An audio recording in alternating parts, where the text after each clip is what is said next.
Here we go. Welcome, everyone, to the Champions. Now, here's your host, former Dallas Cowboys great Preston Pearson, number 26, along with co host Cowboys superfan Nathan Ross. Here we go.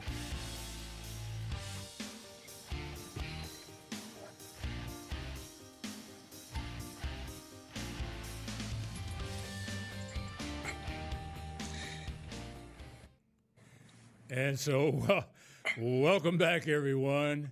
Good to see you all again. Hope everybody is well, healthy, and ready for one of our great shows. If you have been following us, you know that we have a very special quarterback on the show with us today. In order to kind of introduce him in a special way, I'm going to start by introducing my co-host, Nathan Ross, who, as you all know, is a longtime loyal fan, and he has known this quarterback for quite some time. And Yes. talk about that relationship that you have. Well, not necessarily a relationship, Right, right. but your knowledge of him from some time ago, and then we'll get into introducing him. Go You ahead. got it. Well, I mean, being a huge Dallas Cowboy fan my whole life for 47 years, from the time that I was 8 years old to the time I was 17 years old, Danny White was the quarterback of my Dallas Cowboys. And I'm going to tell you, he was a phenomenal quarterback. I mean, I became a Cowboy fan from Southern California, because of Roger Staubach and being just a young kid. Right. But by the time I was 8, Danny White came, and Danny White did not miss a beat. Matter of fact, his passes were beautiful. And I think sometimes he gets, like you say, sometimes undervalued and things of that nature. But people forget that he literally did not have defenses that some of, like Roger had in the 70s. They were always top 10 defenses. So there's a lot we get to talk about today. There's a lot that we get to show how special Danny White really is. And, reading his book, Preston, it was Yeah. phenomenal. Him and Right. Heather Joe wrote a book Heather right Doe, here. that's his daughter. Spotlights Yeah, and right, Shadows, right. his amazing daughter. And I'm going to tell you what, this book, for everybody listening, it was fantastic. We got to learn so much about Danny behind the scenes, things that you didn't know about in his beginning years with piano playing and other. We're going to talk It to him was about that. phenomenal. It was a phenomenal book, but I'm just letting everybody know. But I'm just so excited to get to be here talking to the quarterback that luckily I got to meet him once in 1988 at Thousand Oaks. My dad took me to training camp, so Danny was so good to me. That was a Autographed. previous training camp Yes. facility. Yes, Yeah. it was his last year there. I got to talk to Tom Yeah. Landry, and it was very special. But Danny couldn't have treated me any better. And when I was looking at Danny, I was like looking at like something that I just was watching in awe. So to be here today, I'm so excited to be talking to this legendary player, and so glad he showed up with us, Preston. Well, let's go ahead and introduce Mr. Danny White here. And Let's go. Yeah. While we're doing this, Danny, we want you to go ahead and continue to promote this new book that you have out that Nathan is showing here that you and your Great daughter just put together. Don't know how long this has been out, but Nathan Yes. has read this book already. I sure have. haven't- Yes, I I have have. to admit, I haven't done it yet, but I'm going to. As a former teammate, it's going to be interesting to see what you have to say about those teams and people that you were involved with. Let me introduce you this way, Danny, if you would. And this is basically the theme of this show because of you. Danny White is perhaps the most underrated, undervalued, and unappreciated Cowboys quarterback in the history of the team. Want you Yeah. all out there who are looking at this and listening Yeah. to this, this is my introduction of Danny White. Danny, welcome. Wow. Welcome, Danny. Thank you, Preston. That's special, and that means a lot. You have no idea. Sure. Because those days I spent with you and the team were very special, and I appreciate you giving me this chance. As you can see, I'm a little bit rustic. I'm up at my ranch up in eastern Arizona. That's a good in the word to White Mountains. use. Oh, I'll have to Rustic, use yeah. that. Yes, rustic. Not only am I rustic, I'm actually dressed rustic. This You is look my great. little place. I'll show you. I don't know if Wow. you can see this. Yeah. I is sure kinda can. That's your element I'm there, looking man. out at. Yeah. Danny, that is And, beautiful. Can It's my favorite. It's my favorite place in the world. we Oh, I ask bet. where are you? Is that Arizona? Well, I could give you the specific directions, Preston, but then I'd have to kill you. Yeah, I understand. That's I why know. I'm asking up front. Where are you? If it's I'm Arizona, about it's 50 okay. miles- I'm about 50 miles from the New Mexico border, right in the middle of the state, in the White Mountains of Arizona. Wow. They named this mountain range after me. Can you believe that? Yes. Oh, no, I did. believe did. it. You After damn right all I you've believe it. done. Okay, They- okay. They, Right, I were believe the, it. they were the White Mountains long before I existed. I hear But you, bro. it's we're 8,000 feet. Wow. It's a place to come in the summer where it's 30 degrees cooler than the valley, and about a 3.5 hour drive, 200 miles east wow. of Phoenix. So you're Wow, really in beautiful. retirement mode, right? I'm trying. Yeah. Okay, let's talk a little bit about the new book. If you would like to, please go ahead and kind of promote this book, and maybe some Yeah. of our listeners out there can gather in all of the things that you've gone through. Don't take too much time here, but No. no, I'm kidding. Well, my kids have been on me for years and years and years to write a book and tell some of the. 'Cause I've had a unique experience. Yes. A lot of kids grow up dreaming of being a quarterback in the National Football League, and so to have all the things happen that had to happen, and it's all in the book, because I went to Arizona State on a baseball scholarship. Yes. All I wanted to do was play baseball. We'll talk about that too. So I talk about that and how Frank Kush got a hold of me and actually convinced me that I could be a football player. And then, in fact, he told me that the first game that I started, I walked out on the field against the University of Houston, never dreaming I would even be on the team, let alone be the starting quarterback my sophomore year. Wow. And Coach Kush walked up to me and he said, "Hey, White, you look nervous." I said, "Coach, Were you? To appreciate that invitation. I said, "Coach, I am a little nervous, to be honest with you." He said, "I don't listen. There's 11 guys out there. 10 of them are better runners than you are. So get the ball from the center, give it to one of them without dropping it, and we'll be Get out of fine." the way. That's That was wisdom. his pep talk. And That's Preston, wisdom, I've Preston. been doing that. I've been doing that For a Made long time. career. Made a career out of getting the ball from the center and giving it to the right guy. And so my kids Yes, you did. have been on me about writing some of this stuff down. The Saturday night phone calls from Coach Landry. I mean, how unique. I think there are two people on the planet that were privy to those phone calls, and that's me and Roger. Roger Staubach, right. And it was classic. And to think about it now, I think how special those experiences were. Yeah. And so I started writing them down, and my daughter Heather is a certified life coach. And so she kind of put her spin on it. Yes, because she yes. was there. She was the shadow underneath the spotlight, the celebrity.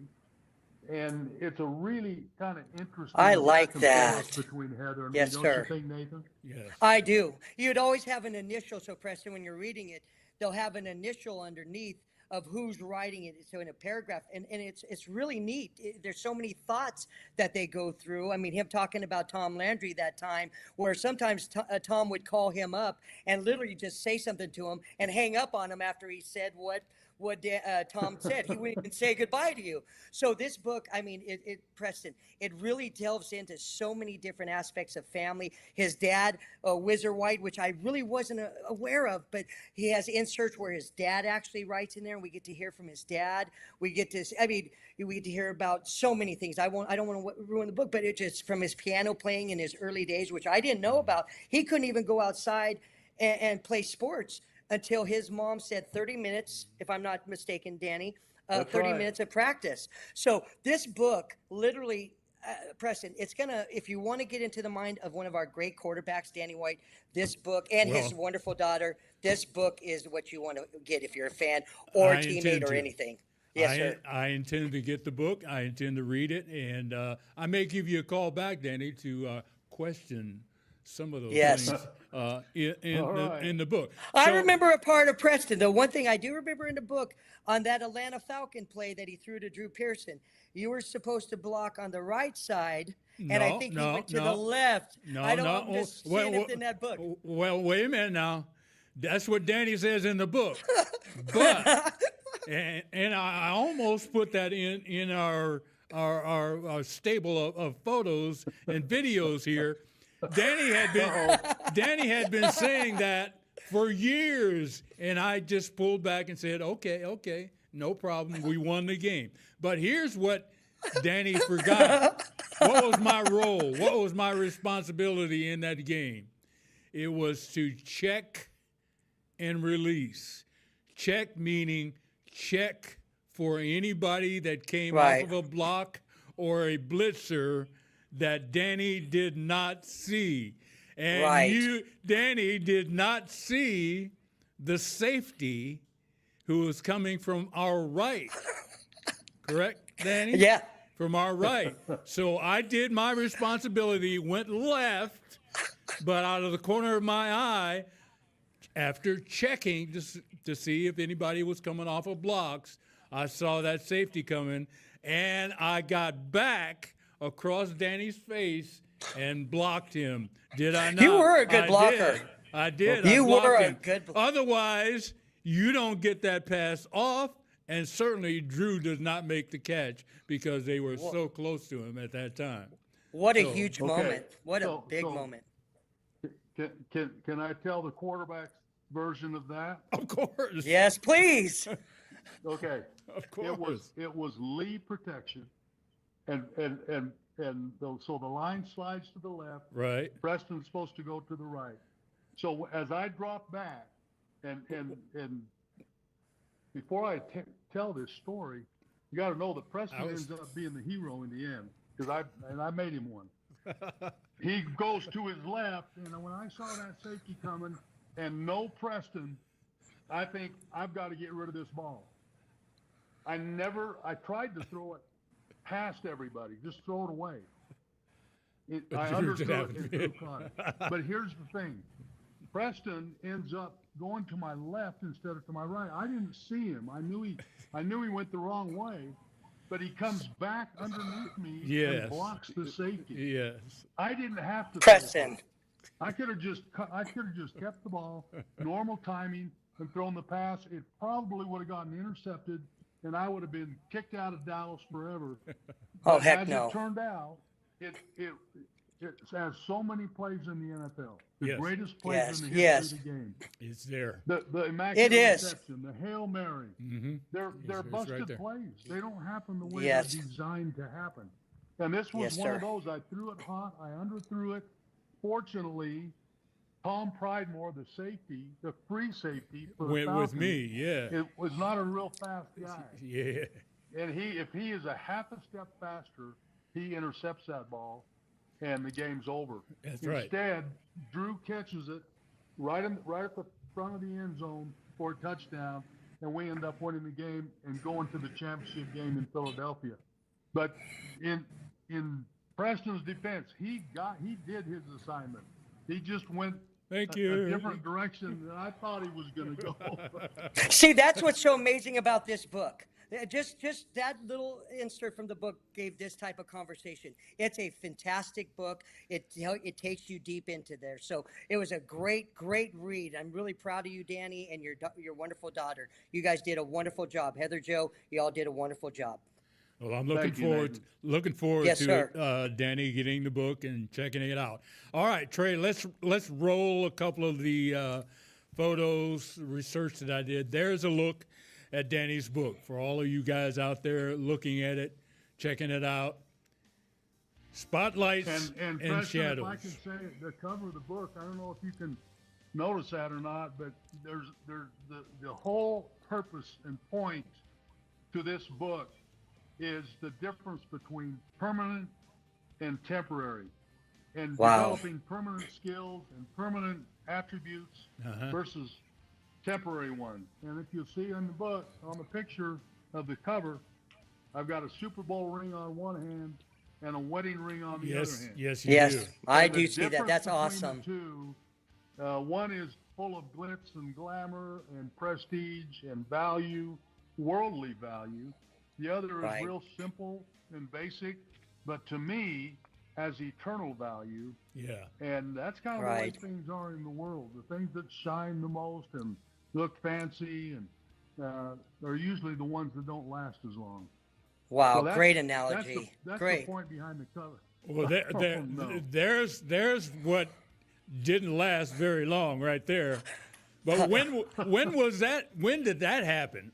Was this- 1984. I have no I idea, do. Preston. I bought those. Those were 1984. I got a box of those. I don't even like cornflakes, Danny. I had that box all the way up in the high desert in Southern California because of you. I bought that box. I had that box. And I ate it, yes. I didn't Oh. know you had made the cover of Cornflakes. Yep, he sure did. Well done. That's all I to can be say. honest- Well to be done. honest, I didn't either. I do not remember doing that. But Heather, Wow, again, my you don't? daughter, she has that in her kitchen, and I have no idea where she got it. Boy, I wish I'd have kept mine too. Well, I know you got it from that gentleman right there. Wizard There's White. Pop. Wow. There's your dad. What a great Wilford picture, Preston. Wizard Wow. White, who played at Wow. Arizona State and went on to play with the Chicago Bears. He was Wow. called the First Wi- All-American to play at Arizona State. That's right. Played 3.5 years with the Bears before he blew out his knee, and that was the end of his career. Big influence for you, I'm sure, throughout Absolutely. your life and career. Oh, absolutely. Was he influential when it came to punting and kicking? I understand you were a field goal kicker as well as a kicker in high school. Is that right?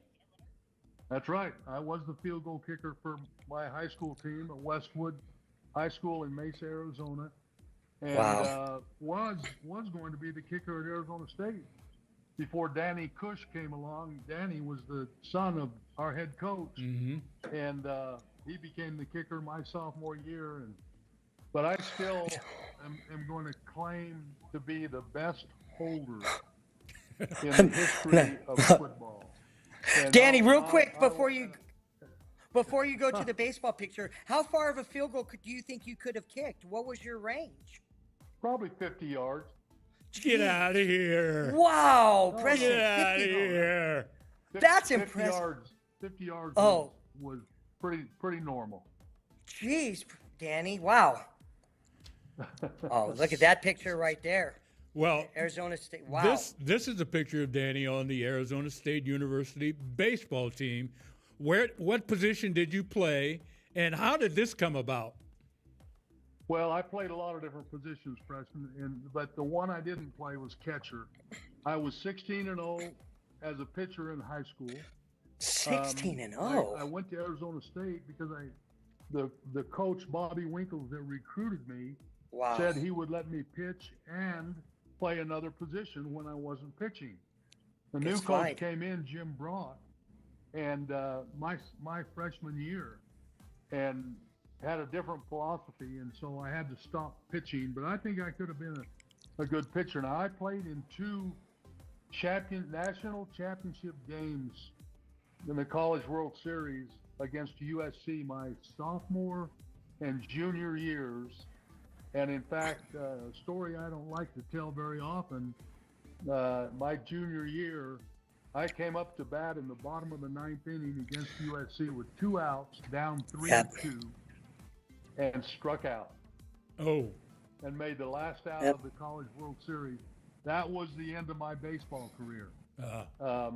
Football, on the other hand, just my football career had skyrocketed because I was the quarterback on a team that was leading the nation in total offense and scoring, not necessarily because of me, but it was Woody Green and Benny Malone and Steve oh, Holden wow. and some of these guys that I got the ball to, and all the scouts wanted to know who the quarterback was, and it was me. And I ended up getting drafted by the Dallas Cowboys because of those teams, those football teams at Arizona State. But all of those teams were coached by the great Frank Kush. Wow. Yes, they were. There he is. And I'm telling you, that's all I heard. Even with my background and the places that I was, that's all I heard about was Frank Kush, Arizona State University, because he had great teams and great players. Yep. And Danny, you were all a part of that. So He darn right he was. kudos to Frank Kush and the Arizona State recruiting capabilities. I'm sure you got a lot of guys from Arizona, California, Nevada, all around the country, really.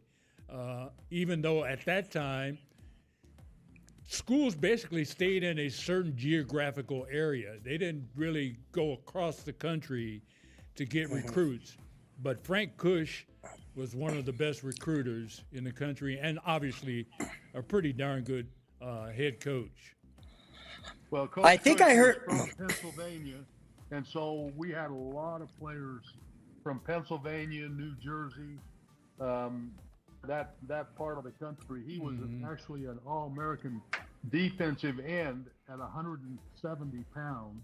Wow. Just 170. an unbelievable disciplinarian. Yeah.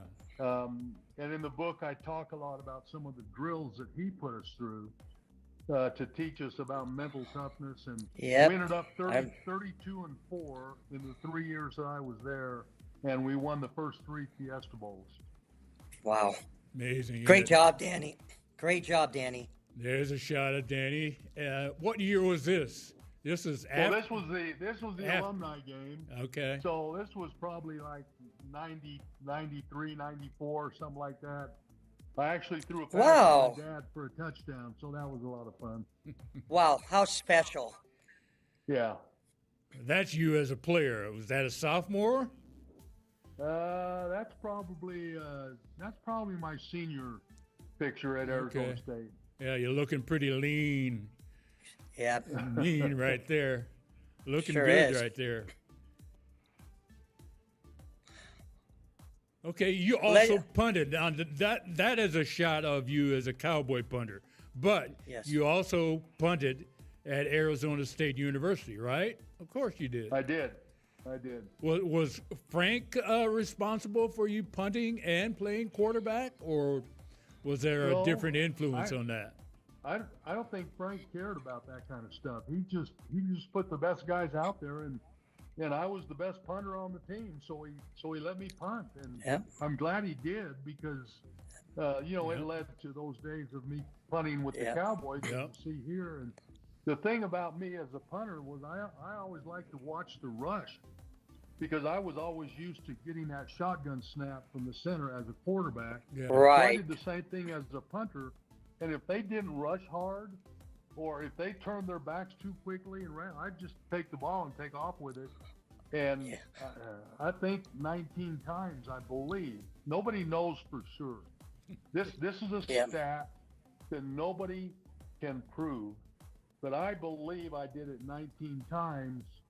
Ran for a first down out of punt formation.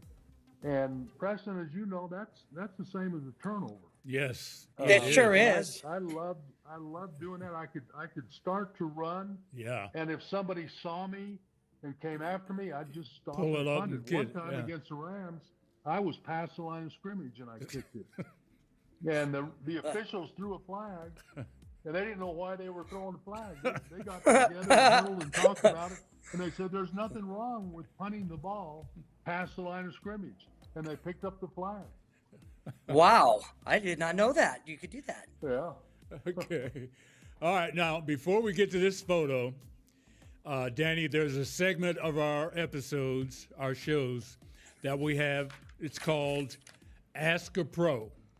And we have people who listen to the show or are looking at the program live as we go along, and they send us a question that they would like to ask of the pro that's here.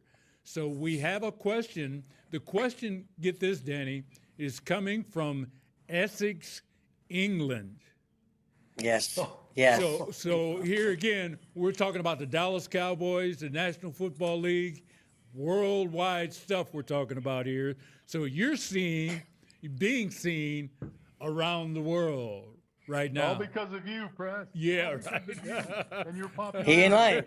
Well, That's thank true, you, Danny. I Very appreciate true, that. Danny. Thank you very much. But right now, let's go to Nathan with our question from Essex, England.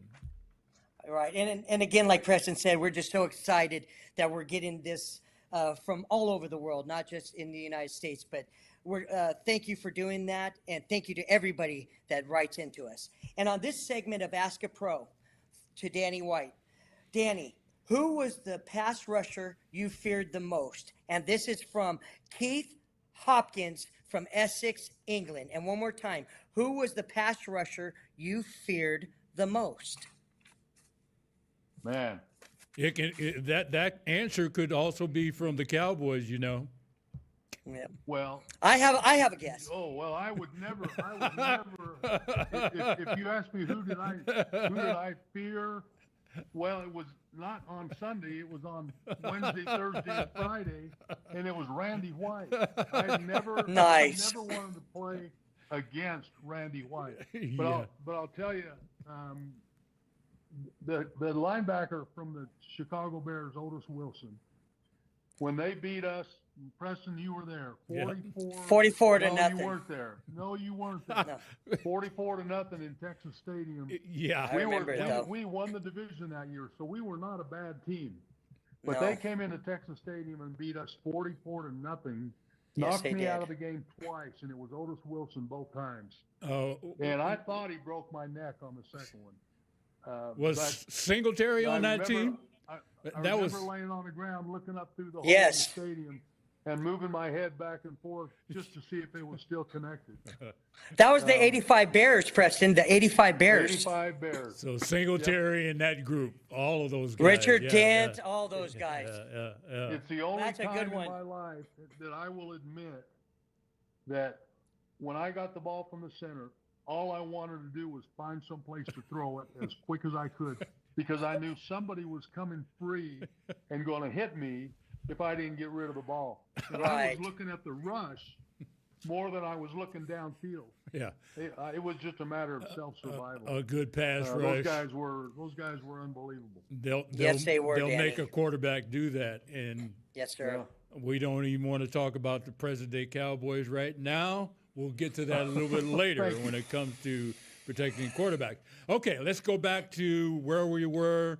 You had just looking at getting drafted in the National Football League. The Cowboys drafted you, I think, in the third round, but they I think second, right? was it the second round or second No, or third? I was the first pick of the third round. Okay. Okay, thank you. Sorry, Preston. That's okay. No problem. 2 or 3. Not a whole lot of difference, right? But Yes, they sir. basically drafted you to be a punter. Am I correct on that? Well, I think they wanted me to be a backup quarterback as Okay, well. But, okay. But Roger Yeah. and Craig Morton were Were both you- with the Cowboys. That's right. That's Marv right. Bateman was the punter. I didn't see an opportunity to play anytime soon, especially quarterback, because I did not Right. want to go into the NFL just as a punter. There you go. And therefore, you Nor should you have. You signed with the Memphis Southmen of the World Football League, correct? The Memphis Southmen Grizzlies. Okay. That was the name of the team, and John Bassett called me. I had gone to rookie camp with the Cowboys. Gil Brandt called my agent and doubled his offer. He went from 30,000. He went from 25,000 a year to 50,000 a year, and so it came up to a total of $100,000 for 2 years. Wow. Well, you When were, John Bassett called me, he asked me what it would take to get me to come play in the World Football League. I just told him right over the phone. I said, "You pay me $200,000 for 2 years, and I'll come." and he said, "You've got it. We'll give you a $70,000 signing bonus, then pay you $60,000 the first year and $70,000 the second year." And so I went to the World League, got to play right away. And on my team were Larry Zonka, Jim Kick, Paul Warfield. We had the What? 3 Dolphins Show them that. from those Are you undefeated teams. serious? And these guys, Yeah. they all got Wow, on the Danny. cover of Sports There they are. Illustrated. Are you? Great, Wow. great Not, job, guys. Look at that. not a bad So- team to So join. this was not. No. This was not a minor league. This was not a this was minor league. A professional those league, guys. and I got 2 years of great experience playing with those guys. Mhm. bet. And then when I got to the Cowboys, Craig Morton had been traded 3 years later. And so I was Roger's backup, and it was just me and Roger for those first 2 or 3 years. We didn't need anything else either. Perfect. Not at And that I was time. punting. No. So, yeah, it was a good, that whole World Football League experience was a really good one for me. Well, as you said, you had some pretty good teammates, but then you had a chance to come with the Cowboys and be Yes, sir. Rodgers' kind of understudy at that time. And, of course, the Cowboys had a guy here Great that picture. was a pretty darn good head coach.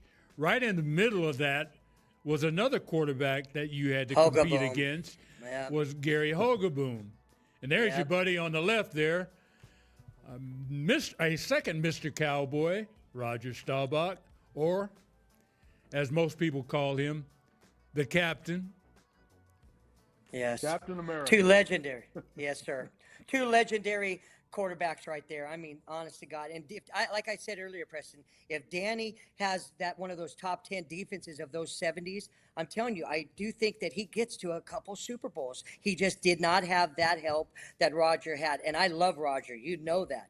But he had some amazing defenses. And when Danny came in, unfortunately, we were kind of going the other way. Cliff Harris was leaving.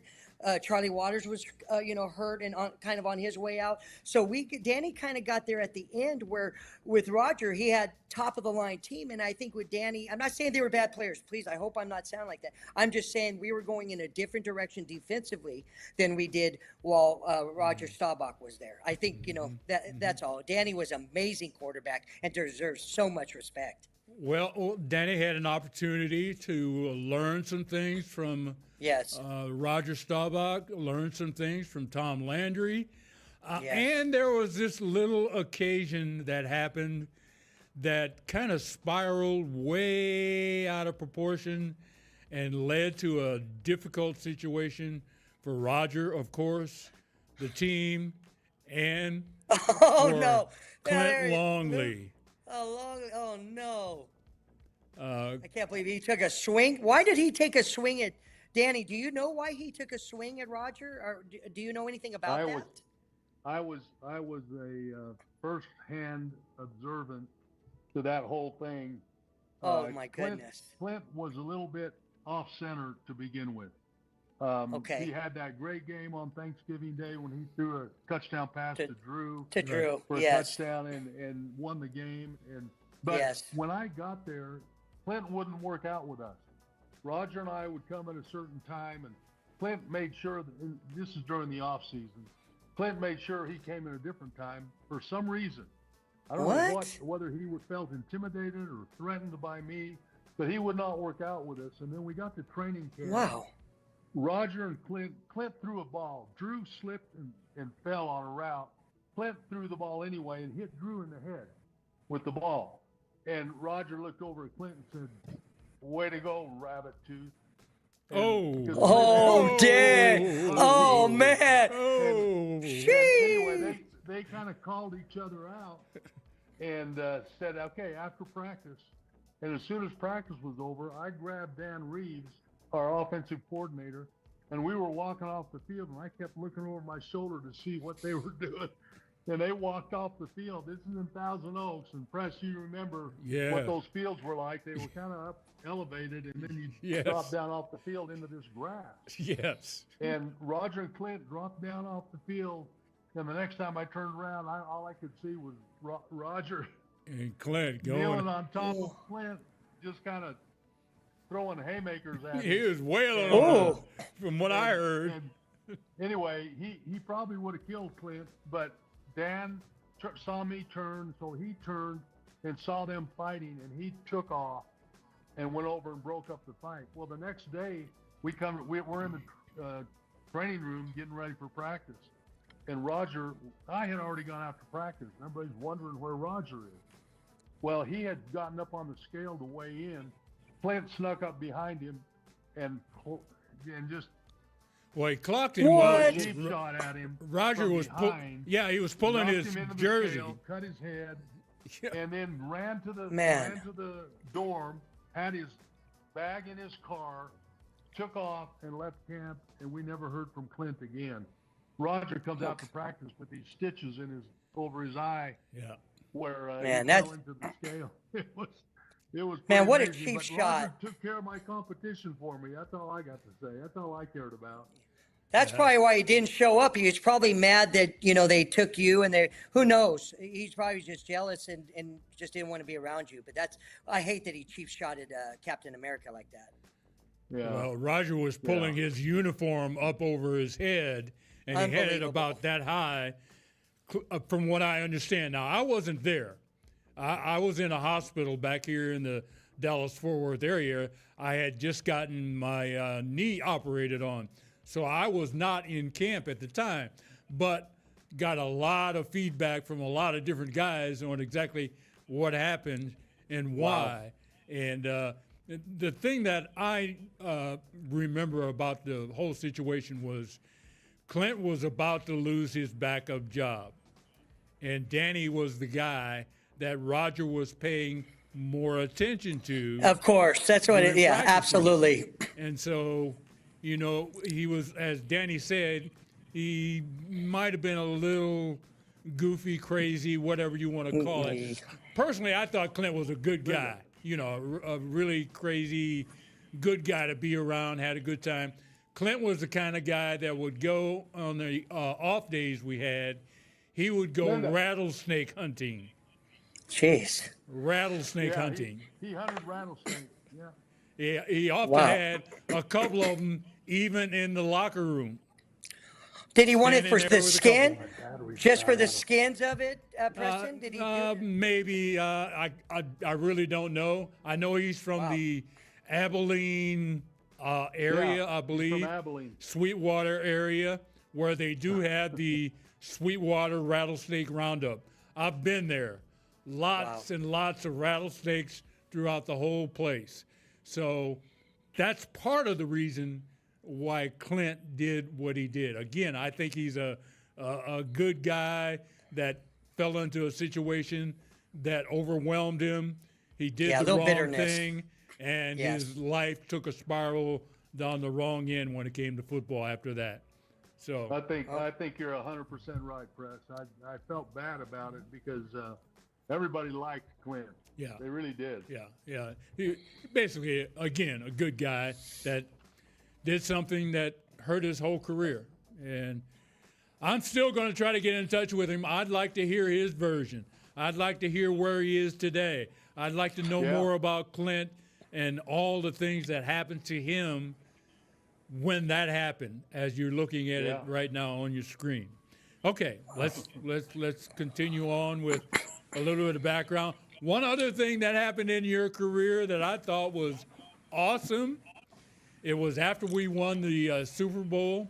What was it, Super Bowl 12? Oh, no, Preston. Again, and I thought this was wonderful. I thought it Oh, was no. Dallas Cowboys. I thought it was Dallas Cowboys cheerleaders. Oh, And no. it didn't come out until 10 years, 15 years later, 20 years later. But after that Super Bowl win, somehow somebody got a shot of Danny White and a former cheerleader on the sideline Oh, boy. with this little Okay. kid. Next, Okay. Next topic. I thought you wanted to see this. Now, this is her. No. Now, we do need to talk about this because, and I talked to a friend of hers. We had her on our show, What's her name? Cindy Lewis. That's her as a cheerleader. She laughs about this right now, Danny. She's married. She has 2 kids. She's living well, and she just kind of laughs about it. And she says, and I quote, "Everybody thinks we were just tonguing each other to death on that photo." And it was really just a quick peck type thing that a photo guy got while we were there. And it turned out to be basically nothing, something to laugh at. And by the way, her husband also laughs at the whole thing. That's her husband right there in the middle, the big guy. That's Nice. that's her, I believe, on the right, and her 2 daughters. So everything's Nice. good with that photo. I mean, people took it the wrong way. 10, 15, 20 years later, the Cowboys cheerleader organization was protecting themselves. I'm not sure why, because it was all an innocent occasion. So, Yes. Yes. That's why I wanted to go ahead and show this. Okay, we can go to the next photo now, if you would, Hi, real Cindy. quickly. And then Roger retires. Wow. This is a scene over at Texas Stadium, and Roger retired. I'm not sure exactly what all the reasons were. I'm sure part of it was injuries, concussions, et cetera, but he then retired. That opened the door wide for Danny White. Look at that picture. That's a this is great the picture of picture. all 3.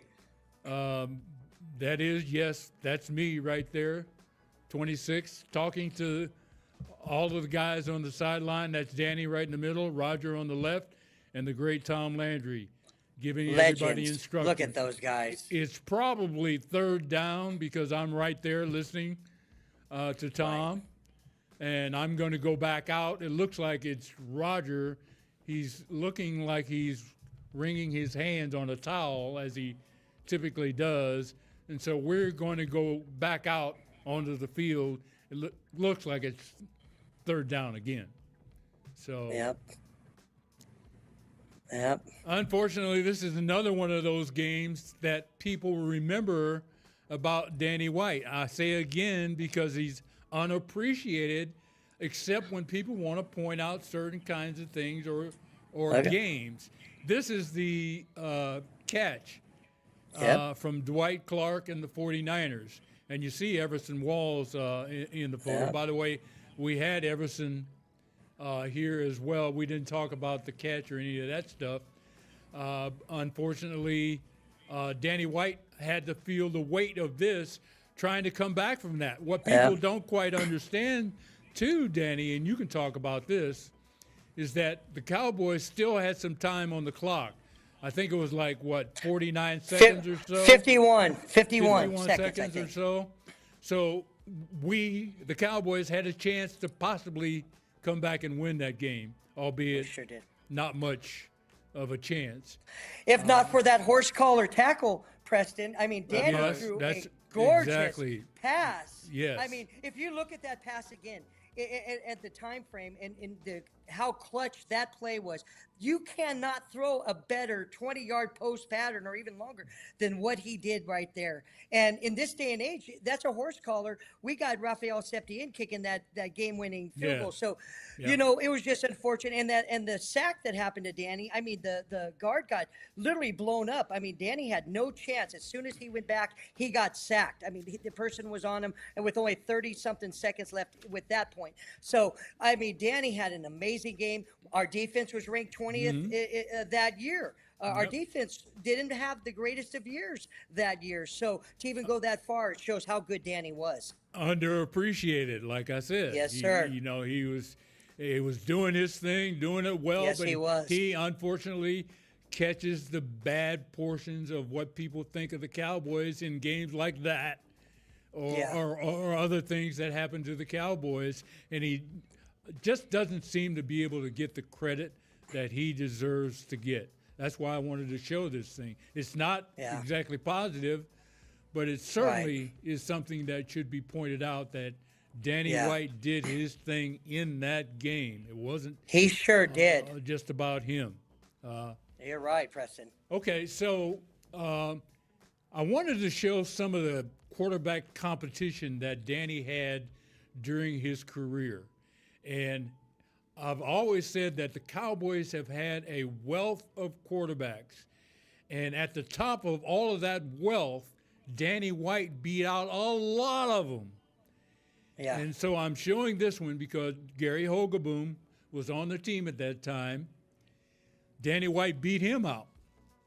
Well, yeah, none of us fans were happy about that. Just for the record, nobody wanted Hogeboom over Danny White. So I have no idea why Coach Landry did that. I still think it was a mistake.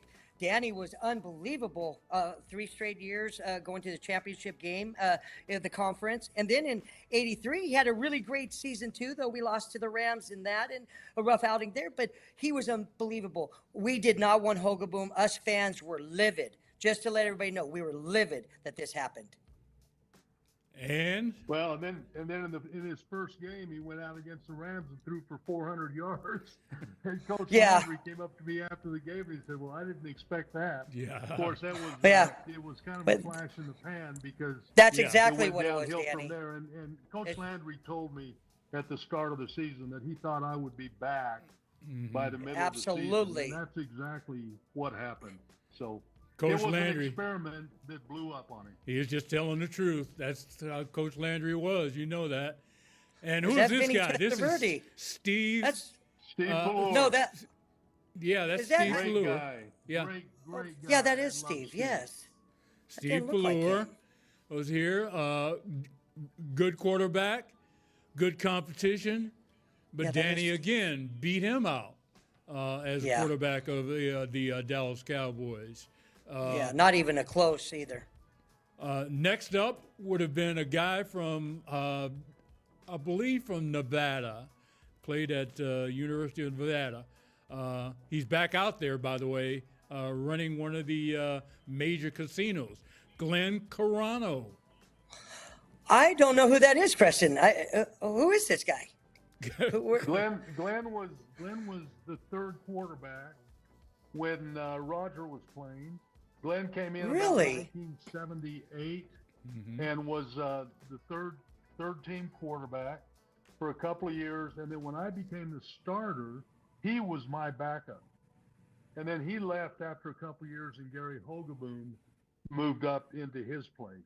So Glenn was Right. a backup there for 5 or 6 years. Great guy. Yes. Just a great 5? friend. Was he really? Really Yeah. good guy. Did some good things off the field as well. And like I said, he is out in Vegas or near Vegas. I believe he runs one of the resorts out there now in that Vegas area. They have his family owns like 30 casinos across Jeez. the country. He lives up in Reno, and he manages that company for his family, doing a great job. Doing a great job. Good for out there. him. By the way, too. Yes. I didn't know that, Danny. That's very cool. I'm gonna have to look him up. Next up would be a longtime Oh, Steve NFL DeBerg. player, Steve DeBerg, Wow. who was also a good quarterback. He had a late start, but he played a long time in the National Football League Yes, he did. for different teams, quite a few different teams, in fact. But another competitive quarterback situation that Danny White beat out. When was he with Danny? When did he play for our Cowboys or go against you? What year did we have DeBerg? Steve was mixed in there with right after Carano, and about the same time as Hogeboom. He was Gotcha. He was the third quarterback on that team with me and Gary through the 80s, and then got traded. I'm trying to think where he went first. Might have been Tampa.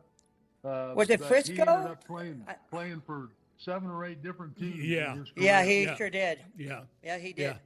I think he played as Another good quality quarterback. Just there's so many of these guys yeah. that just never got in the right spot That's right. to be able to get the starting job like I was. Yeah. I just happened to be in the right place at the right time with a great team around me. Mm-hmm. And, you couldn't ask for anything more than that. And these are all guys that really never got that opportunity. Well, Steve Yeah. DeBerg played a good long 14 15 years. in Yeah, the National long Football time. League. And then finally, there was this guy. And the one of the main reasons this guy got his opportunity was Jimmy Johnson was now the head coach of the Dallas Right. Cowboys. And Jimmy Johnson basically came to you in this case and said, we're probably going to go with the other guy. So we're probably not going to need your services. That's Yeah, Jimmy let me- Johnson. Go ahead. Let me tell you about Troy.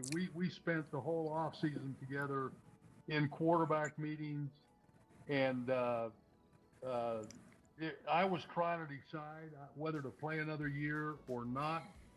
Because of Troy, I really wanted to play another year just to kind of help him get into the league and get settled. Oh, that's so cool, Danny. Coach Johnson called me in and said, we're going to go with Troy right away. And so we can try to trade you to another team. We can release you and you can be a free agent, or if you think you're ready to retire, you can retire. And that's what I did. But Troy was a lot of fun to be with for 2 or 3 months during the off season. And now remember, it wasn't Jimmy Johnson that drafted Troy. No, it was Tom Landry. Yes. Coach Landry drafted That's right. Troy, and I know Jimmy gets credit for that all the time, but it wasn't him. It was Coach Landry. But Wow. he's the one that made I the didn't- decision to let him get started over you at that time. And I still He think, didn't draft and I him. still think to this day that Troy would have been better off if I'd have played one more year. Yes, and he helped would have. him. Yes. Because that first year, it is an absolute miracle that Troy survived that first year. Well, with He Steve got Walsh beaten up too, so Danny. badly, they won Yeah. one game. Yeah. And it is amazing that he survived that. And it would have been You know- great for him to just kind of sit back, watch you like they used to do in the old days. You had, 2 or 3 years to sit on Yeah. the bench and learn 4 years. and before you Yeah. got in there. Yeah. So it would have I'm- been good for him. Preston, I wonder if they went and got, how Jimmy Johnson kind of surprised everybody and got Steve Walsh from the Hurricanes to go with him, and then they were actually battling for it's almost like, did he go out and get Steve Walsh because Troy Aikman wasn't his guy, that Tom Landry did do it. So that brings a whole lot of, why did he bring in Steve Walsh? Interesting. Yeah, he had him down at Miami, didn't he? Yes, he was, when they won the So- champion. Yes, so Michael he- Irvin's. Yes. He was familiar with that guy at that time. Exactly. And That makes sense now. I'm not sure if Troy's involvement with his coaches at Oklahoma, whom Jimmy Mm-hmm. Johnson had played with at Arkansas, and Jerry Jones, I'm not sure how that all stirred into the mix and why Right. Troy probably needed Danny White to be with him for at least that first year. Okay, guys, we need to kind of kick it up here a little bit. Our time is moving away.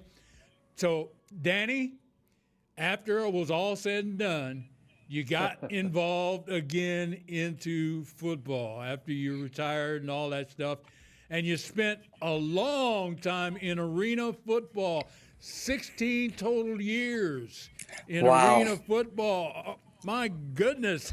I was a 16 Rattler fan years. because of him. Yes, I was a Rattler fan because Danny White. No, I'm not joking you. That league, I started watching it because of you, Danny, and you being there. I just was such a fan. I always root for you. I don't care where you were. I rooted for you. Okay, Well, thank you. I had a blast coaching arena football. It was probably the most fun that I ever had in football because I didn't have to get beat up every Sunday. It was coaching and taking a team.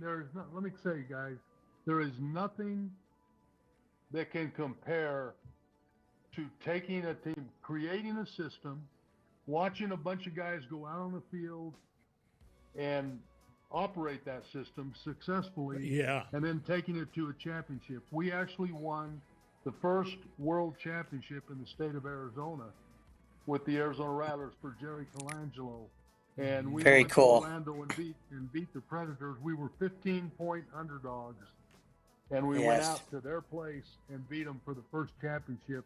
And I got to tell you, I don't know if Good I've for you, ever Danny. experienced anything quite like that. It was Wonderful. great.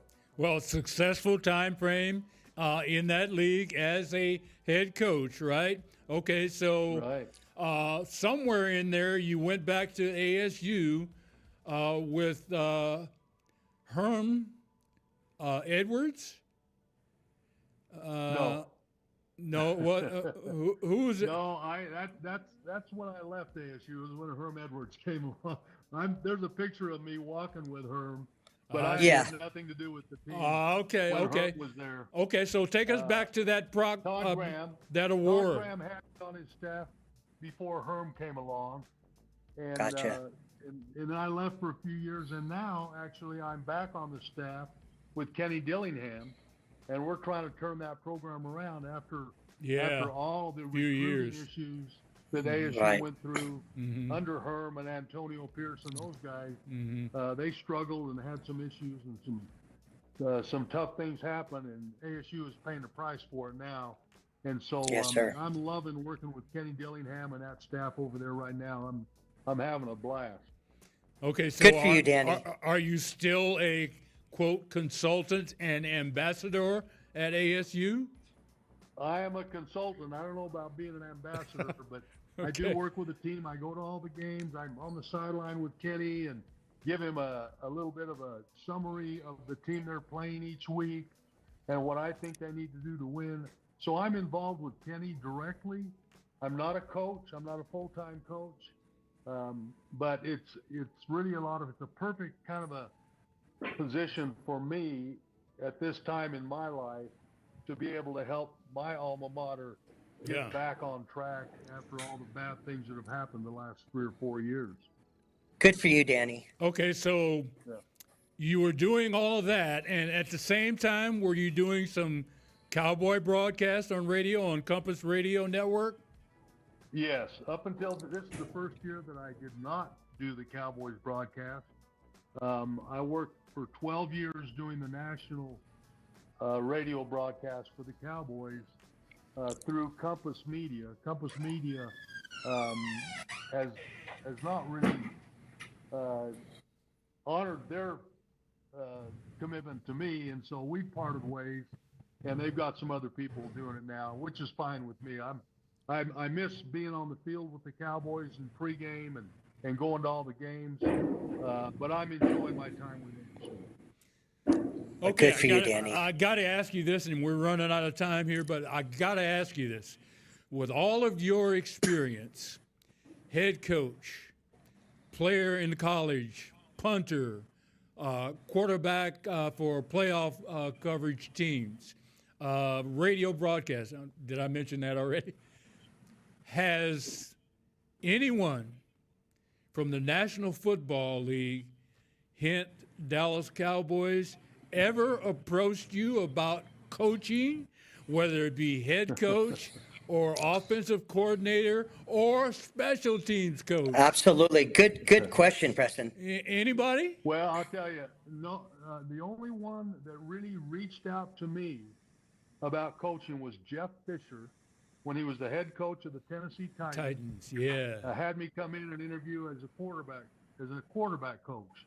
At the time, I You'd was been coaching fantastic. the Arizona Rattlers in the Arena League, making about twice as much money as I could have made as a quarterback coach. Mhm. Staying Gotcha. at home, watching my Yes, sir. watching my boys play high school football. Mhm. Absolutely. And, I just didn't want to take on that kind of a commitment at that stage of my life. But I appreciated Jeff considering me for that role. But other than that, nobody else has. Okay. That's ridiculous. Got to ask you this before we get out of here.